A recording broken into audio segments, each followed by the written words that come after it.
అదే ఆడ క్యాంటీన్లో అన్ని ఆడ పెట్టాం కదా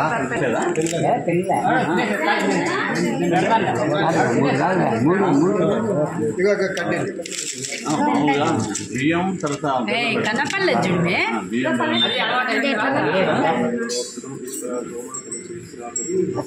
వద్దులే అక్కడ కనపడలేదు పైకి ఎక్కువ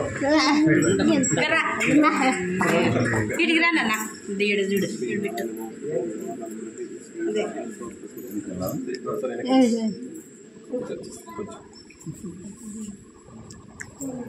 ఇట్లా పెట్టే నీకు చేయి నువ్వు చేయి జై శ్రీరామ్ జై శ్రీరామ్ జై శ్రీరామ్ జై శ్రీరామ్ జై శ్రీరామ్ జై శ్రీరామ్ बोलो भारत माता की जय बोलो भारत माता की जय जय गो माता की जय जी थैंक यू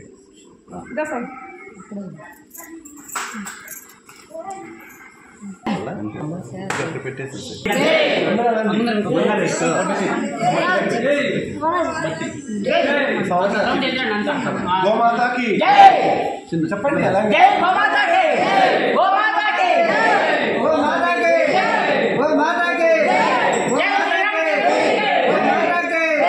गो माता की गो माता की गो माता की जय జై శ్రీరామ్ చంద్రమూర్తి కి జై జై శ్రీరామ్ చంద్రమూర్తి కి జై జై శ్రీరామ్ అయిపోయిన వాళ్ళు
रामकृष्ण पद्मावती श्री रामचंद्री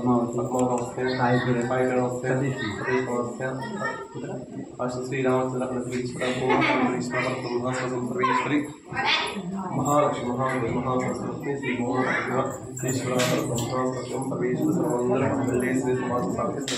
श्री रामचंद्र देवी महाकाली महासरस्वती लक्ष्मी भूमाता अनुग्रह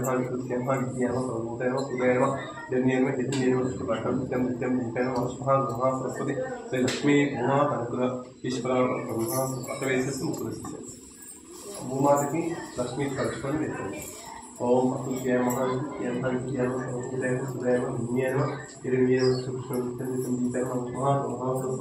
लक्ष्मी नारायण प्रवेश श्री श्रीरामचंद्र अनुप्रेषिता लक्ष्मी नारायण नामोत्सव अनुप्रेषिता प्रवेश महाशक्ति महाकाली महाशक्ति महासरस्वती लक्ष्मी नारायणी नमोस्तुतं श्री पुष्पं समर्पयामि।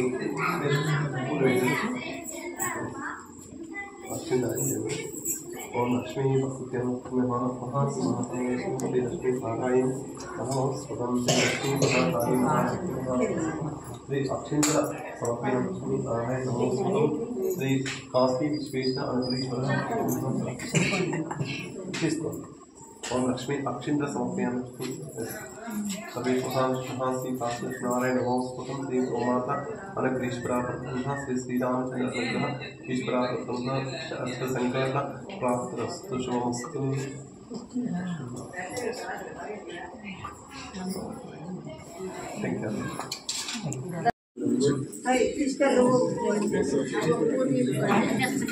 माता की जय, गो माता की जय, श्री रामचंद्र की जय।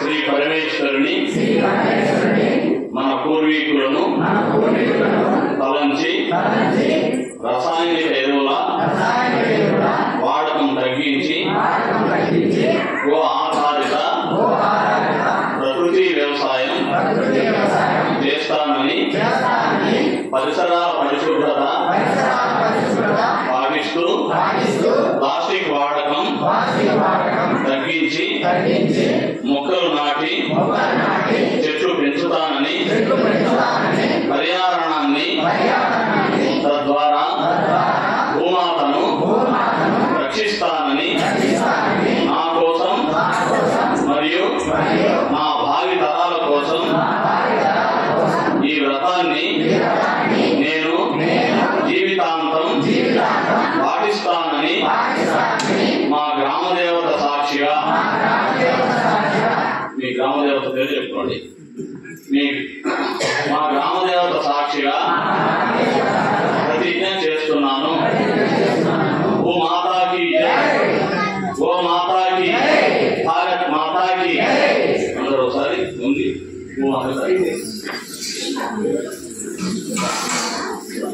కార్యక్రమం జరిగింది. మళ్ళీ మీకు సంస్థానం కార్యక్రమం జరుగుతున్నప్పుడు ఇక్కడ మొట్టమొదటిగా మీకు మధ్యలో ఉన్న వ్యక్తి జగదాయి గారు తెలియజేస్తారు. అదేవిధంగా మన గ్రామ పెద్ద మురళి గారికి ధన్యవాదాలు తెలియజేస్తున్నాం. అదేవిధంగా మహేష్ ఇక నా పేరు దేవి స్వామి, నాది గోడెల మండలం గుమ్మయ్య కాపల్లి. నేను గ్రామ వికాస్ జిల్లా సమితిగా పనిచేస్తాను మన సత్యసాయి జిల్లా కదా. మొట్టమొదటిగా ఈ యొక్క గ్రామ వికాస్ పని మీ అందరికీ తెలుసు. మన సత్యసాయి జిల్లాలో అనేక కార్యక్రమాలు జరుగుతూ ఉన్నాయి. మన వైద్య సేవేమి, స్వచ్ఛ మాత్రమేమి, మన యొక్క ప్రజల కార్యక్రమాలు, మన యొక్క గోపూజలు, మన యొక్క భూమి సుపోషణ కార్యక్రమాలు, ఇలాంటివన్నీ మన సత్యసాయి జిల్లాలో జరుగుతున్నాయి. మేము కూడా గ్రామానికి వస్తుంటాం. ఇక్కడ కూడా మన చంద్ర గారు సున్నపల్లి నుంచి ఈ గ్రామానికి ఎప్పుడు వస్తుంటారు. ఈ రోజు ప్రత్యేకంగా మన రాష్ట్రం నుంచి మన పెద్దలు ఇక్కడికి వచ్చారు. వాళ్ళ సందర్భంలో అమూల్యమైన మాటలు, మంచి మన నిత్య జీవితానికి ఉపయోగపడే మాటలు తెలియజేస్తారు. అంతవరకు ఎవరు ఇక్కడ కూడా మాట్లాడుకోకుండా దయచేసి చేసినటువంటి ఈ భూమి సుపోషణ సందర్భంగా వేద మంత్రాలు పలికించాల్సింది. కాబట్టి ఆ మంత్రాలు మీరు పలకడానికి వస్తే పలకడానికి వచ్చావా పలకండి. మిగతా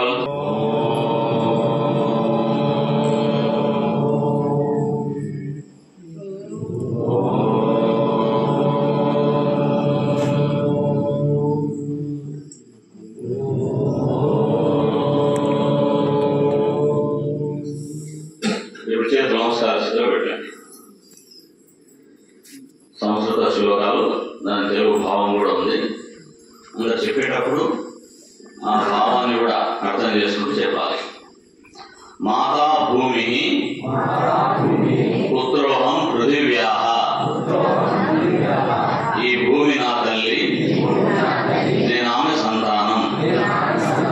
గంధద్వారా దురాదర్శ నిత్యకృష్టం కరీషిణి, సమస్త ప్రాణులను పోషించేటువంటి అజేయమైన సుగంధాన్ని వెదజల్లేటువంటి ఈ భూమిని గోమయాన్ని ఉపయోగించి నిత్యపుష్టిగా చేస్తాము.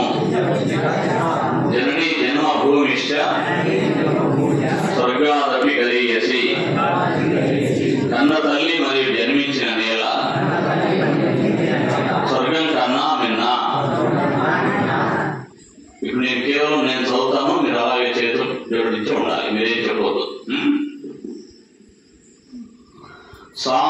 భూమి శివబలం రాష్ట్రే దదాతుత్తమే.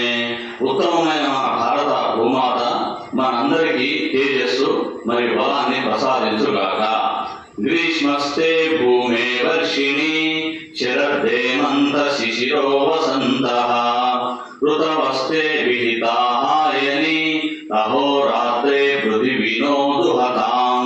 ఓ భూమాత, విధాత నీకోసమే ఈ 6 ఋతువులు గ్రీష్మ, వర్ష, శరద్, హేమంత, శిశిర, వసంత మరియు వర్ష సమూహం, పగలు, రాత్రి మొదలైనవన్నీ సృష్టించాడు.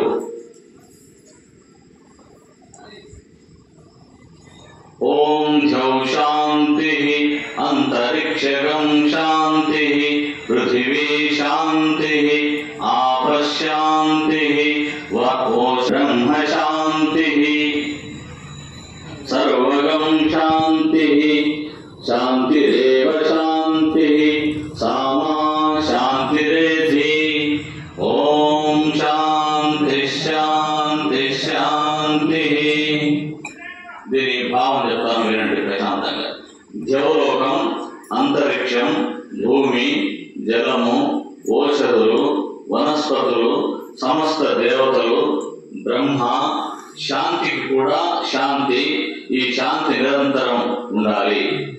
భూమి స్వర్గతాం యాత్ మనుష్యో యాత్ దేవతాం ధర్మో సఫలతాం యాత్ నిత్యం యాత్ శుభోదయం. ఈ భూమి స్వర్గం కావాలి, ఈ మనుష్యులు దేవతలు కావాలి, ఈ ధర్మం సఫలం కావాలి, నిత్యము అందరికీ శుభాలు కలగాలి. ఓం శాంతి శాంతి శాంతి. ఒకసారి భూమాత దండం పెట్టి మా ఊరు కూర్చోండి. తిరుపతి గారికి, జిల్లా సంయోజకులు దేవరాస్వామి గారికి, గ్రామ పెద్దలకు అందరికీ కూడా నా యొక్క నమస్సులు. ఈరోజు మన గ్రామంలో, మన గ్రామము, మన మండలము, మన జిల్లా, అదేవిధంగా మన దేశము, ఈ ప్రపంచము శాంతిగా ఉండాలని, అందరూ కూడా చల్లగా ఉండాలని మనందరూ కూడా ప్రార్థన చేస్తున్నాం. ఈ ప్రార్థనలన్నీ కూడా ఆ భగవంతుడు ఆలకించి అన్ని కల్పించాలని కోరుకుంటూ, నా పేరు శరత్ కుమార్ రెడ్డి. నేను ఆర్గానిక్స్ అంటే ప్రకృతి వ్యవసాయం సంబంధించిన ఆంధ్రప్రదేశ్ కన్వీనర్గా పనిచేసిన గదిలో ఉంటాను. ప్రకృతి వ్యవసాయం అంటే మనం ప్రత్యేకం చేశాము. ఇంతకుముందు ఈ పూజ, ఈ భూమాతను ఎందుకు పూజించాలంటే, మీరు చిన్నగా ఉన్నప్పుడు పెద్దవాళ్ళందరూ కూడా పంటకు వెళ్తే పంట పెట్టేటప్పుడు అక్కడ మడి కోసినా ఏదైనా చేస్తే టెంకాయ కొట్టేది పూజ చేసేవాళ్ళు కాదు. ప్రతి ఒక్కరు కూడా మడి చేసినారంటే కంపల్సరీగా, అంటే అలాంటి పద్ధతులన్నీ మర్చిపోతున్నారు. ఈ రోజు రోజు కూడా ప్రజలు భూమాతకు దూరం అవుతున్నారు. గోమాతకు దూరం అవుతున్న ఉద్దేశంతో రాష్ట్ర వ్యాప్తంగా కూడా ప్రతి గ్రామంలో కూడా ఈ కార్యక్రమాలు మనం చేస్తున్నాం. ఈ కార్యక్రమం ఒక ఉద్దేశం ప్రధానంగా మీకు ఎవరైతే మంచి చేస్తారో వాళ్ళని దగ్గర తీస్తారు, అంతేనా కదా. మీకు ఎవరైనా మంచి చేస్తే వాళ్ళు మీరు కూడా బాగా మాట్లాడతారు. అలాగా భూమాతను కూడా ఎవరైతే బాగా చూసుకుంటారో వాళ్ళకే పంట వస్తారు. ఊరికే ఇప్పుడు చాలా మంది ప్రకృతి వ్యవసాయంలో మిషన్లు రకరకాల వచ్చేసాయి, యాంత్రికీకరణ రసాయనాలు కొట్టేసి పంటకు కావాల్సినటువంటి శుభ్రత ఏదైతే సత్వమా ఇవ్వకుండా మనం పంట పండాలంటే పండుతుందా? దానికి కావాల్సినటువంటి ఏదైతే శక్తిని ఇస్తేనే మనం పంట తీస్తారు. అలా కాకుండా బయట మందులను కొట్టేసాను. వ్యవసాయం లోపల ఇవ్వాలి, భూమికి సత్వ ఎక్కడ ఇవ్వాలా, భూమిలో ఇవ్వాలా. అప్పుడు వానపాటలు వస్తాయి, దాన్ని భూమి నుంచి కింద బాగా కూడబెట్టి మంచి పంటలు వస్తాయి. కానీ ఈరోజు ఏ మందు కొట్టినా గడ్డి మందు, అంటే మందులు గడ్డి చంపడానికి కూడా మందులు తయారైపోయినాయి. మందులు వాడడం ఒకటి, మీరు అనుకుంటారు మేము కొట్టేసాం మాకు పంట వస్తుందని చెప్పి. దాంతో పాటు మీరు కొట్టడంతో పాటు మీ ఆరోగ్యము, తినడంతో పాటు వాళ్ళ ఆరోగ్యము. ఒకప్పుడు క్యాన్సర్ అనేది ఊరికి వస్తే ఎవరైనా ఊర్లో క్యాన్సర్ వచ్చిందంటే క్యాన్సర్ వచ్చిందంటే అనేవాళ్ళు. ఇప్పుడు గ్రామంలో క్యాన్సర్ అనేది కామన్ అయిపోయింది. కారణం ఏంటంటే మనం తినేటువంటి తిండి అలవాట్ల కారణంగా, మనం కొట్టేటువంటి మందుల కారణంగా మనకు తెలిసి చాలా మందికి క్యాన్సర్ అనేటువంటిది ఇప్పుడు పంజాబ్లో ఎక్కువ మందికి వచ్చేసింది. రాబోయే రోజులు ఎక్కడ కూడా వస్తుంది. కనుక ఇలాంటివి రాకుండా రాబోయేటువంటి ఇలాంటి తరానికి ఎందుకంటే మీ నాయనలు మంచి భూమి మీకు ఇచ్చారు. మీరు మేమందరం కూడా చెడ్డవాళ్ళం, మన పిల్లలకు మంచి భూమి ఇవ్వలేదు. పంటకైనా పర్వాలేదు, మంచి భూమి ఇచ్చిపోయారు. ఎందుకంటే మందులు కొట్టి దాన్ని ఇబ్బంది పెట్టుకోకుండా మనమేం చూసినాం, కావాల్సినంత లాగేసుకొని మంచి అసలు పంటని భూములు ఇస్తున్నాం వాళ్ళకి. కనుక ఇవన్నీ ఉండదని చెప్పి రాష్ట్ర వ్యాప్తంగా అన్ని గ్రామాలకు వెళ్ళి తిరిగి వాళ్ళందరూ కూడా అవగాహన కల్పించాలని ఉద్దేశంతో ఈ యొక్క కార్యక్రమాలు చేస్తున్నాం. మీ అందరూ కూడా ఒకటే కోరుకుంటున్నాను, మందులు తక్కువ ఉన్నటువంటివి మీ ఇంట్లో మీకు కావాల్సినటువంటివి, టమాటాలు కావచ్చు, మిరపకాయలు కావచ్చు, వంకాయలు కావచ్చు, మీరు కొనుక్కోకుండా మీ ఇంటి దగ్గర వేసుకోండి. ఎందుకంటే మీరందరూ కూడా కొనడం కారణంగా ఏమైతుందంటే రేట్లు ఎక్కువ వెళ్ళిపోతున్నాయి. ఇంతకుముందు చిన్నవేమి ఒక మిరప చెట్టు, వంకాయ చెట్టు, టమాటా చెట్టు పెడితే మందు కొట్టుకుంటూ తినండి. మా కోసం కాదు, మీ ఆరోగ్యం కోసం, అమ్మడానికి కాదు, మీరు తినడానికి. అందరూ ప్రకృతి వ్యవసాయం చేయాలంటే జనాల కోసం చేయాల్సిన అవసరం లేదు. కేవలం మీరు ఆరోగ్యంగా ఉండాలంటే, మీరు మీ పిల్లలు ఆరోగ్యంగా ఉండాలంటే, మంచి భోజనం తినాలంటే, మందులు ఏమి తినాలంటే మీ ఆరోగ్యం కోసం మందులు కొట్టడం తగ్గించండి. లాభం కోసం మందులు ఏం చేస్తారు, పంట వివరంగా చెప్పామనుకోండి, మందు కొట్టుకుంటామంటే తక్కువ దిగుబడి వస్తుంది అంటారు. దిగుబడి రాదు కదా. సో దిగుబడి కోసం మందు కొట్టేస్తున్నాం. కానీ ఎవరు తింటున్నారు? అభివృద్ధి మళ్ళీ మనకే వస్తుంది కదా. సో కనుక మీ ఆరోగ్యం కోసం మీ ఇంట్లో చుట్టూ ఉన్నటువంటి కొంతైనా కానీ, మీకు 5 ఎకరాలు ఉందండి, 5 ఎకరాలు చేయమని చెప్పట్లేదు, కనీసం 5 సెంట్లో మీకు కావాల్సి పెట్టుకోండి మీ ఇంటి కోసం. కనుక ప్రకృతి వ్యవసాయాన్ని మనం ప్రత్యేకం చేశాం, తక్కువ వాడతామని చెప్పి ఇప్పటి నుంచి అయినా మీ ఆరోగ్యం కోసం వాడతారని చెప్పి ఆశిస్తున్నాం. అదేవిధంగా ఈ వచ్చేటువంటి సమ్మర్ కాబట్టి అందరూ కూడా భూమి ఎప్పుడూ మామూలుగా అందరికి శక్తివంతం పంటను, ఇప్పుడు వర్షాలు సరిగా లేవు, సకాల వర్షాలు లేవు. కారణం ఏంటంటే ప్రకృతిని మనం సరిగా ఇది చేయట్లేదు. దానికి తగ్గట్టుగా వర్షాలు కూడా సరిగా రాలేదు కాబట్టి వర్షాలు బాగా కలవాలా, వచ్చేటువంటి ముంగారులో మీ పొలాల్లో లేక మట్టిని వేసి ప్రతి ఒక్కరు కూడా గోమాతను, ఇప్పుడు గోమాత పోయి ఎందుకు చేసామంటే మనందరూ పాలు తాగుతున్నారు. ఈ ఊళ్ళో 500 లీటర్లు వస్తున్నాయి అన్నారు, 500 లీటర్లు పోతున్నాయి కదా పర్ డే.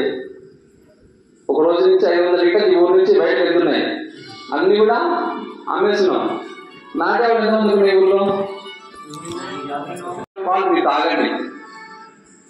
నాటి ఆవు పాలు ఉంటే మీకు చాలా ఆరోగ్యం. ఒక ఆవు ఏం చేస్తుందంటే తన యజమానికి కావాల్సినటువంటి జలుబు చేసినా జ్వరం వచ్చినా ఆ ఆకు మేసి వచ్చి పాలు ఇస్తారు మనకి. ఆవు గుణం అది. అందుకనే సకల దేవతలు ఆవులు ఉంటారు కాబట్టి ఆ ఆవు మనం గోపూజ అందుకే చేస్తున్నాం. కనుక నాటి ఆవు పాలు తాగండి. మీ పిల్లలకు కనీసం నాటి ఆవు పాలు తోటి ఆ పాలు ఏమంటే ఎందుకంటే లాభం కావాలి, కడుపు నిండాలి కాబట్టి వద్దని చెప్పి ధన్యవాదాలు తెలియజేస్తూ ఇప్పుడు మన రాష్ట్ర పెద్ద అయిన తిరుపతి గారిని మాట్లాడాల్సిందిగా కోరుచున్నాను.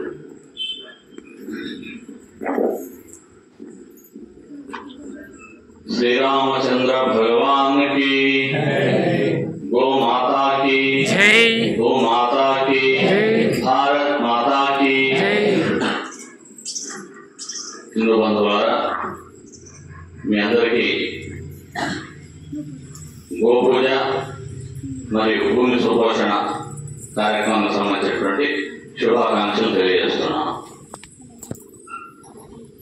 ఇక్కడ మనం 2 కార్యక్రమాలు చేసాం. ఇక్కడ ఒకటేమో గోపూజ, రెండోది భూమి సుపోషణ. ఇక్కడ రెండింటి గురించి కూడా మన శరత్ కుమార్ రెడ్డి గారు తెలియజేశారు తక్కువ సమయంలోనే. కాబట్టి గోమాత ప్రపంచంలో వేరే ఏ ప్రాణిని కూడా మన మాత అని అనం. తల్లిని ఆ తర్వాత ఆవు మాత్రమే అంటాం. జంతువులలో అయితే ఆవుని, ఆ తర్వాత మొక్కలలో తులసిని మాత అంటున్నాం. ఆ తర్వాత మనకు జ్ఞానాన్ని ఇచ్చినటువంటి భగవద్గీతను గీతామాత అంటున్నాం.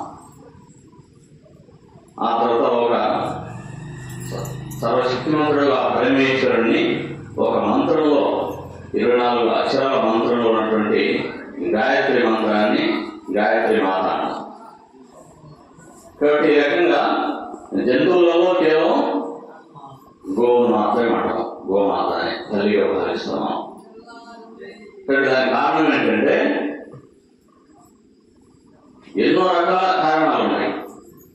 అన్ని చెప్పడానికి సమయం లేదు, కొంచెం తెలియజేస్తాను. ఇక్కడ ఆవుకు ఉన్నటువంటి మూత్రం కారణంగా ఆ శక్తి వస్తుంది. ఆకాశంలో నక్షత్రాలు ఉన్నాయి. ఆ నక్షత్రాలు ఉన్నటువంటి మనం బతకడానికి కావలసినటువంటి ప్రాణశక్తి ఆ నక్షత్రాల్లో ఉంటుంది. అలాంటి మనం బతకడానికి కావాల్సిన ప్రాణశక్తిని ఆవు గ్రహిస్తుంది. ఆ నక్షత్రాల నుంచి పాల ద్వారా మనకిస్తుంది, పేడ ద్వారా మనకిస్తుంది, పంచకం ద్వారా మనకిస్తుంది. అందుకే ఆవు మూత్రాన్ని మనం మూత్రం, ఆవు పంచకం అంటున్నాం. ఆవు మయాన్ని మనం పేడ అని కూడా పిలువమా, ఆవు మయం, గోమయం అని పిలుస్తాము. ఇక్కడ ఆ రకంగా గోమయం ద్వారా, గో పంచకం ద్వారా, గో పాల ద్వారా మన బతకడానికి కావాల్సినటువంటి ప్రాణశక్తిని ఆవు అనిపిస్తుంది. ఇక్కడ భగవంతుడి తర్వాత సాక్షాత్ ఆ రకంగా భగవత్ స్వరూపం గోమాత. అందుకు మనం తల్లిగా భావిస్తున్నాం. మిగతా ఏ జంతువులు కారకం లేదు. ఇక్కడ గేదె మనం గేదె మాత అంటామా, మేకలు పట్టుకుని మేకమాత, గొర్రెమాత ఇలా అన్నాం కదా. ఆవును మాత్రమే ఆ రకంగా మాత. కారణం ఇది, మనం బతకడానికి కావాల్సినటువంటి శక్తిని, ప్రాణశక్తిని ఇచ్చేటువంటి తల్లి గోమాత. ఆ తర్వాత ఆవులో దేవతలందరూ, 30 దేవతలంతా ఆవులో ఉంటారు. గీటల్లో, కళ్ళల్లో, తోకలో, చెవుల్లో, కొమ్ముల్లో, మూగురంలో, వీపులో, అలా అణువణువు ఆవు యొక్క అణువణువు కూడా మొత్తం 30 దేవతలు. దేవతలందరూ ఉన్నారు. అంతవరకు లక్ష్మీదేవతకు అవకాశం లేదట గోమాత. అప్పుడు లక్ష్మీదేవత గోమాత వెంటపడ్డది. నువ్వు అందరూ ఉండడానికి నేను అవకాశం ఇచ్చావు, ఇక్కడ నాకు కూడా అవకాశం ఇవ్వు అని గోమాత వెంట పడ్డదట లక్ష్మీదేవత. అప్పుడు గోమాత ముందు ఒప్పుకోలేదు. ఎందుకు ఒప్పుకోలేదంటే లక్ష్మీదేవత నీవు చంచల స్వభావం, నీ స్థిరానికి ఒక చోట ఉండవు. ఇక్కడ అలాంటి నీకు నా శరీరంలో ఉండడానికి అవకాశం ఇస్తే నీ బుద్ధి నాకు కూడా వచ్చేస్తుంది. అందుకే నేను కూడా స్థిరంగా ఉండకుండా నేను తిరుగుతూ ఉంటాను ఎక్కడ పడితే అక్కడ. అందుకే నీకు ఇవ్వట్లేదు అన్నారు. ఆయన అసలు లక్ష్మీదేవత ఒప్పుకోవాలా, వెళ్ళా వెంటబడ్డదంటే అప్పుడు అవకాశం ఇచ్చింది. అంత వెంటబడ్డది కాబట్టి ఎక్కడ అవకాశం ఇచ్చింది? గోమయం, నీ స్థానం అని చెప్పిన. ఇక్కడ ఆవు పేడ లక్ష్మీ స్వరూపం అని భావించి మనం ఏం చేస్తాం? సంక్రాంతి పండుగకు కాబట్టి మనం ఇక్కడ పూజ చేస్తాం. ఈ పూజ చేసిన మనం ఆవు గోమయంతోనే, ఆవు పేడతో మనం అలుగుతాం. మన ఇంట్లో వ్రతం నోములు ఏమైనా చేసామనుకోండి, ఆవు పేడతో అలుగుతాం మనం.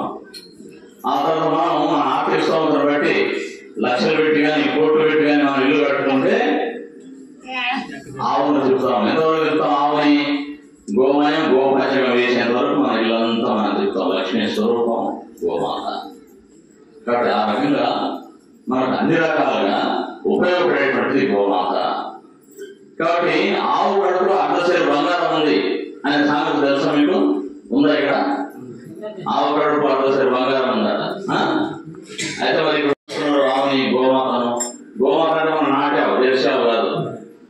చేయతండి చూద్దాం. ఎవరైనా విలువలు ఉంది నాటావు. 1, 2, 3, 4, 5 దేశాలను పెంచుకోండి పాల కోసం. కానీ సర్వసంపదలుగానే గోమాత. కనీసం ఒక గోమాతను, ఒక నాట్యాలను పెంచాలి. ప్రతి ఒక్కరు, ప్రతి ఇంట్లో గోమాత ఉండాలి. ప్రతి ఇంట్లో నాట్యం ఉంటే గోమాత ఉన్నట్టు లెక్క. ఇక్కడ జెర్సీని ఎలా పుట్టించారు? పాల కోసం అని సైంటిస్టులు. జంతువులలో ఎక్కువ పాలు ఇచ్చేటువంటి జంతువు ఏది? వాళ్ళే పాలు. మీరు ఇక్కడ అదే సీమావు కాకుండా తెలియదా? పిల్లలు దేనికి ఎక్కువ ఉంటాయి? అమ్మయ్య కాబట్టి చెప్పింది. కాబట్టి పిల్లలు దేనికి ఎక్కువ ఉంటాయి? పందికి ఎక్కువ ఉంటాయి కదా. కాబట్టి అందుకే భగవంతుడు చూడండి, సృష్టిలో పందికి పిల్లల్ని ఎక్కించాడు. ఆ పిల్లల దాకా ఆహారం కూడా ఇచ్చాడు భగవంతుడు.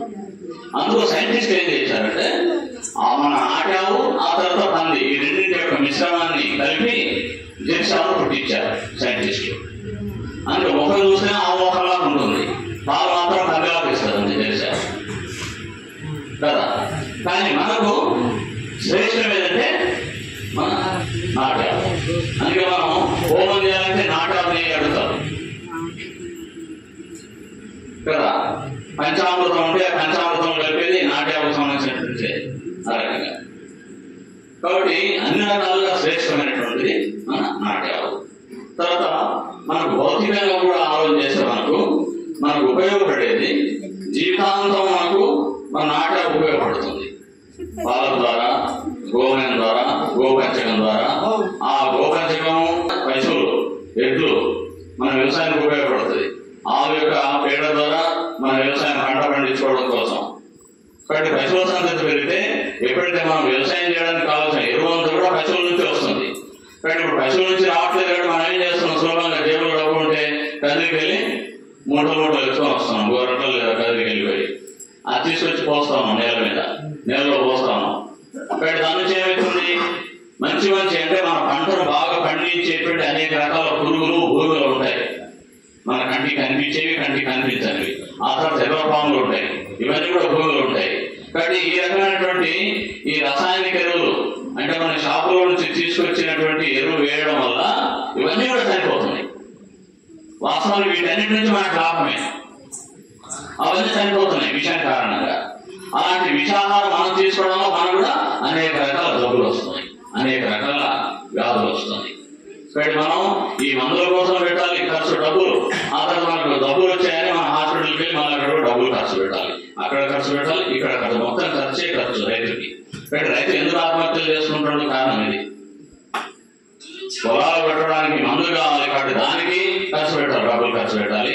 దానికి అనేక రకాల డబ్బులు వస్తున్నాయి, దానికి ఖర్చు పెట్టాలి. కాబట్టి అనేక రకాల ఖర్చులు రైతు. కానీ పూర్వకాలంలో ఎలా చేసేవాళ్ళు వ్యవసాయం, మన పెద్దలంతా కూడా పశువుల ఎరువులతోనే వ్యవసాయం చేసేవాళ్ళు, రాసాయనిక ఎరువులు వేసేవాళ్ళు కాదు. కాబట్టి పశువుల ఎరువు వేస్తే మన ఖర్చు ఏమి ఉండదు. మీ పశువులు ఉన్నాయంటే పూర్వకాలంలో రాజ్యాలు కూడా ధనవంతమైనటువంటి రాజ్యం ఏదంటే ఏ రాజ్యంలో అయితే ఏ రాజుకైతే ఎక్కువ ఆవులు ఉంటాయో ఆ రాజ్యమే ధనవంతమైనటువంటి రాజ్యంగా ఉండేది. మనకు మహాభారత యుద్ధంలో కూడా మనకు తెలుసు, ఆవులు మలిపిన వాడే అర్జునుడు అనే సామెత ఉంటుంది. కాబట్టి అజ్ఞాతవాసం అయిపోయిన తర్వాత కరెక్ట్ అదే సమయానికి కౌరవులు పాండవులకు సంబంధించిన ఆవులన్నింటినీ తీసుకెళ్లిపోతూ ఉంటారు. అప్పుడు అర్జునుడు అజ్ఞాతవాసం అయిపోయింది కాబట్టి అర్జునుడు అస్త్రశస్త్రాలు ధరించి వచ్చేసి మొత్తం వాళ్ళతో యుద్ధం చేసి ఆవులన్నింటినీ మళ్ళీ తీసుకెళ్లిపోతాడు. కాబట్టి దీని గురించి చెప్పాలంటే అనేక మంది ఇంకా. కాబట్టి ఇలాంటి పరమ పవిత్రమైనటువంటి శక్తివంతమైనటువంటి 30 దేవతలు ఉన్నటువంటి గోమాతను మనం పెంచాలి. తెలిసి తెలియక ఇన్ని రోజులు మనం వదిలిపెట్టేసాము.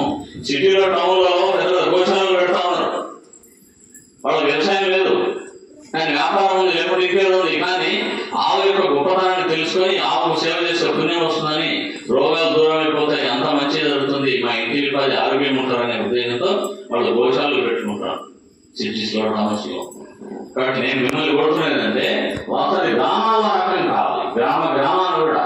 కాబట్టి ప్రతిదీ కనీసం ఒక గోమాత ఉండాలి, ఆవు ఉండాలి, నాట్యం ఉండాలి, కనీసం ఒక నాట్యం. మీరంతా వాళ్ళంతా కలిసి ప్రభుత్వ సహకారం తీసుకొని ఒక గోశాల కూడా పెట్టాలి, గ్రామానికి ఒక గోశాల కనీసం. ఆ ఎన్ని గోవులు ఉండాలి, మన ఊళ్ళో వ్యవసాయం ఎంత అవుతుందో అంత వ్యవసాయానికి ఆవు నుంచి రావాలి ఎరువు.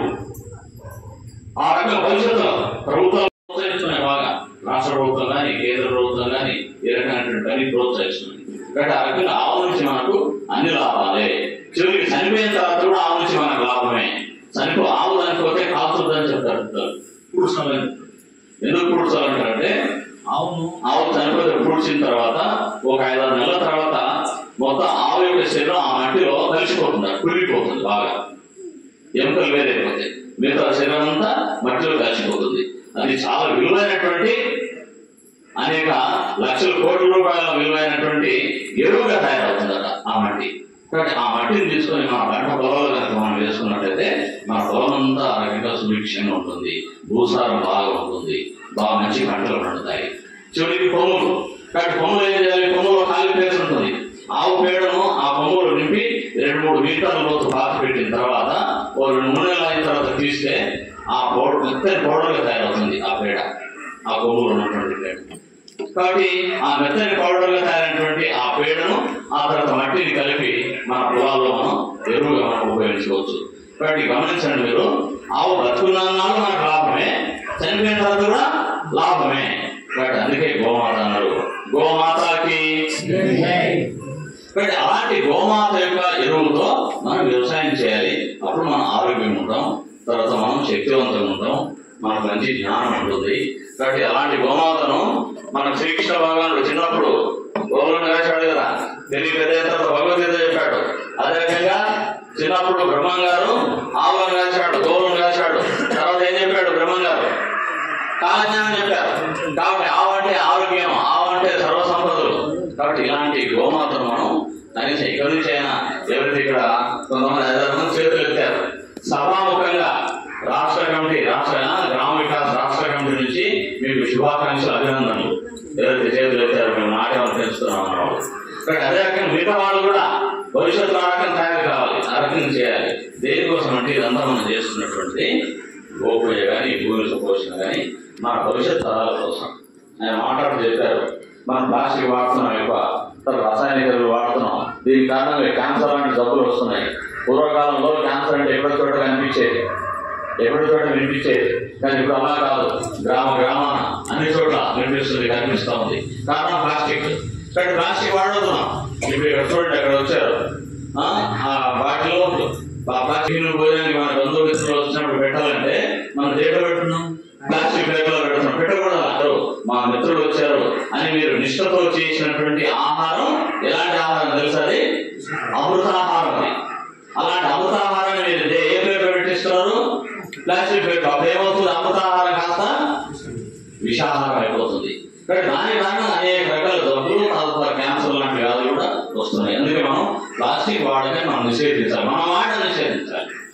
ఇక్కడ పరిశ్రమలు, ఫ్యాక్టరీలు తయారు చేస్తున్నామో వాళ్ళు కూడా చెప్తాం మేము ఈ రకంగా ఆపాలని. వాళ్ళు కూడా రిఫ్రెష్ చేస్తున్నాం, బట్ మిమ్మల్ని కూడా రిఫ్రెష్ చేస్తున్నాం. కానీ మనం చేయాల్సింది, మన ఇంట్లో ఎవరు వచ్చినా సరే మన బంధుమిత్రులు వాళ్ళందరికీ మనం స్టీల్ ప్లేట్లో పెట్టాలి, లేకుంటే అరిటాకులో పెట్టాలి, లేకుంటే విస్తరాకులు ఉన్నాయి, విస్తరాకులు మోదుగాకులు ఉంటాయి కదా, మోదుగాకులు విస్తరాకులు మనం పెట్టాలి. మీ ఆర్థిక స్తోమతను బట్టి మీరు కంచు పళ్ళెల్లో పెడతారా, లేకుంటే రాగి పళ్ళెల్లో పెడతారా, వెండి పళ్ళెల్లో పెడతారా, బంగారు పళ్ళెల్లో మీ ఇష్టం, మీ యొక్క ఆర్థిక పరిస్థితిని బట్టి. కానీ ప్లాస్టిక్ మాత్రం వాడొద్దండి.